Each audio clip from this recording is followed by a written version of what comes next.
Rivian is going to be building out their own charging network for their vehicles, which are supposed to launch in next year, starting, of course, with the Rivian R1T pickup truck, which was originally supposed to start deliveries this year, but their factory, which was just getting up and running right before the pandemic began, so that obviously pushed it out. Now they're not expecting to start deliveries until next year, but a charge network is a very crucial point of your electric vehicle's success. And of course, the Rivian R1T production model is more than likely going to be supporting a lot of electric charging vehicle standards right now, but they are not going to be compatible with the obvious Tesla supercharger network, which Tesla has said that they will, for a price, work with other EV companies and partner with them to let them charge at a Tesla station. But Rivian sounds like they're not going to be joining that force and just rely on the other third-party electric charge stations out there, as well as building out their own. And because of sources who are familiar with the matter at Electric, we now know it's going to be called the Rivian Adventure Network, which sounds cool. And their primary goal is going to be putting charge stations near off-road locations so that places that are not known for having a lot of electrical charge points will have more that the vehicle is,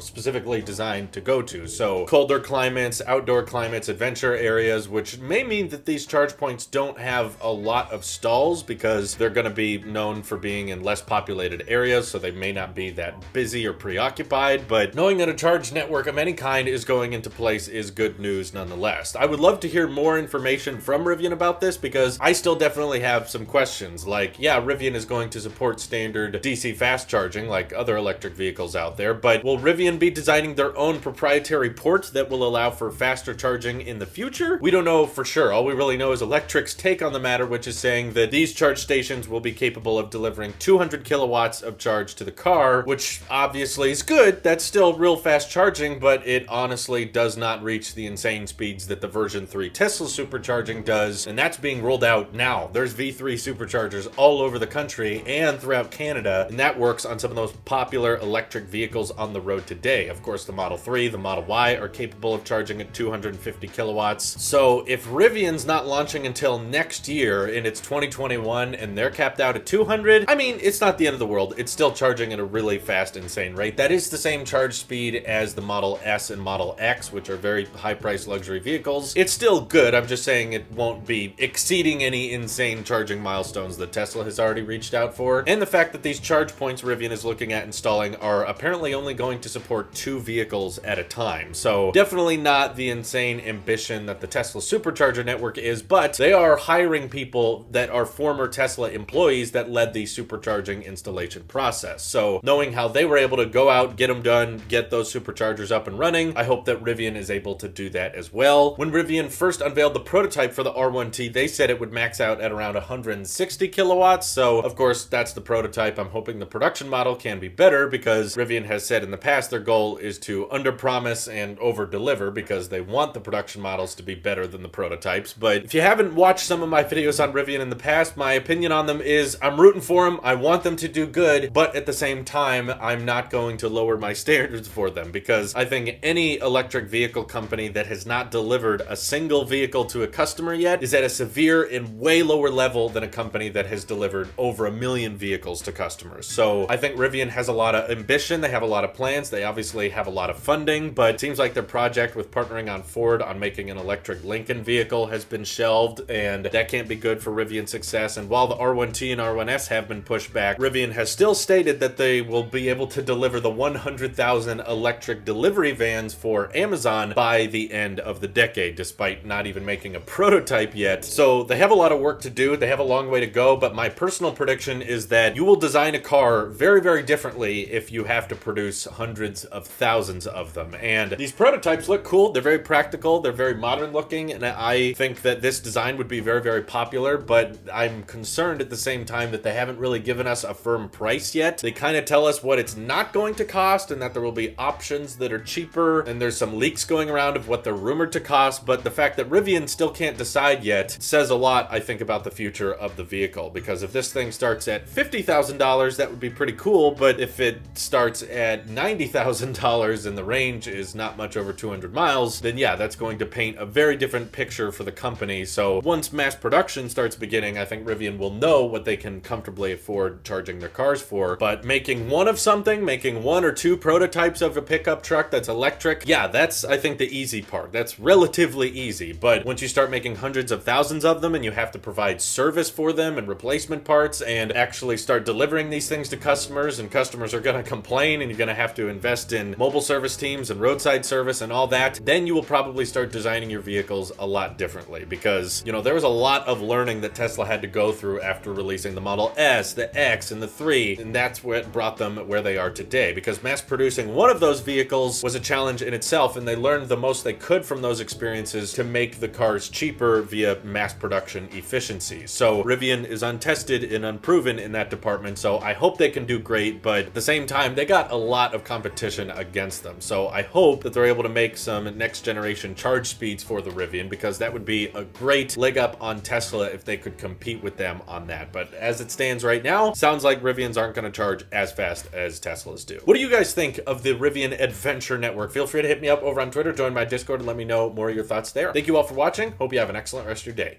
Take care.